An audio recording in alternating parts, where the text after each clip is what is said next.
এই যত রকম বিচ্ছিন্নতাবাদী শক্তি আছে, এই কামতাপুরী, তারপরে গ্রেটার কোচবিহার ইত্যাদি। ওই দেখছেন, এলে একটা নির্লজ্জ বেহায়া।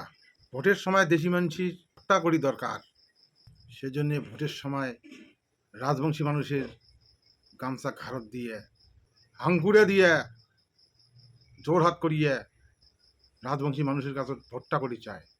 ভোট বিড়েলেই হারামিগুলো কয় গ্রেটার সাম্প্রদায়িক, কামতাপুরী সাম্প্রদায়িক, কেএসডিসি সাম্প্রদায়িক।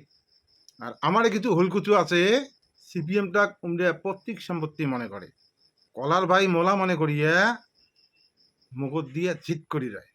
চারিপাকে জনজাতির এত আওয়াজ উমের কানস শোনায় না, উমরা চোখে দেখির পায় না। এলাকার কি করবেন, এলে হলে রাজবংশী নামের কলঙ্ক। আর এই সমস্ত অপদার্থগুলো ঠিক করার জন্যে ডোজ প্রায় রেডি হয়ে গেছে। লক্ষ লক্ষ রাজবংশী লোক এই সিপিএম দলটার জন্যে আজকে সর্বশান্ত হয়ে গেছে। এটা মানি, এটা ঠিক, এই বামপন সরকার আমার রাজবংশী লোকের 2-4টা লোকের ভাল করছে। আর সেইটা নজির দেখিয়া লক্ষ লক্ষ রাজবংশী মানুষের ক্ষতি করছে ওই বামপন সরকার, অর্থাৎ মির্জাফর সরকার। সেটার ফির হিসেবটা কায় দেবে, যে মানুষগুলোর ক্ষতি করছে, লাইফ বরবাদ করছে, এর হিসাব কিন্তু তোমার চোখে হবে আগামী দিনত। লক্ষ লক্ষ মানুষের সংসার শেষ করছে, লক্ষ লক্ষ বিঘা জমি জোর জবরদস্তি দখল ধরিয়া বাংলাদেশের হাতত তুলে দিছে।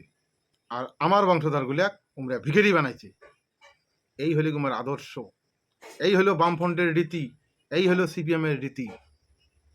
এটা বিচার করবেন না? এটার বিচার করা দরকার আমার মানুষগুলার। ইমের জালত জন্য আর কাউ না ফাঁসেন না করিয়ে, তা না হলে এই হিসেবগুলো কিন্তু তোমার একদিন চোখা হবে। লক্ষ লক্ষ মানসিক জেল খাটাইছে। গেটারের শান্তিপূর্ণ অনশন আন্দোলনত উমার পুলিশ গুলি করিয়ে অকালে 2-2টা মানুষের প্রাণ কাড়ি নিয়েছে। এটার হিসাব চাবেন না?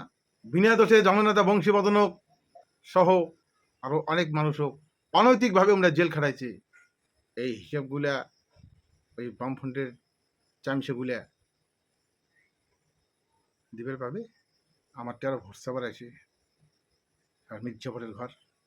সেই জন্য বামফ্রন্ট, সিপিআইএম, সিপিআই সম্পর্কে সবাই সজাগ হন, তা না হলে পিটির চামড়া থাকবে না আগামী দিনত। সেই হিসাবগুলা কিন্তু পাই টু পাই দেওয়া লাগবে যা যা এই বামফ্রন্টের সাথে যুক্ত থাকবেন। নয়া করে যে উপদ্রব শুরু হয়েছে ওমার, অঙ্কুরি ওমার ধ্বংস করো। এই ভয়ানক বামফ্রন্ট বিদেশি আদর্শে আদর্শিত, কখনো দেশের মানুষের ভালো চাবি না, কখনো মঙ্গল চাবি না, এইটা জানি রাখেন। কথাগুলোর মাহাত্ম তোমরা বলে বিচার করবেন। ধন্যবাদ।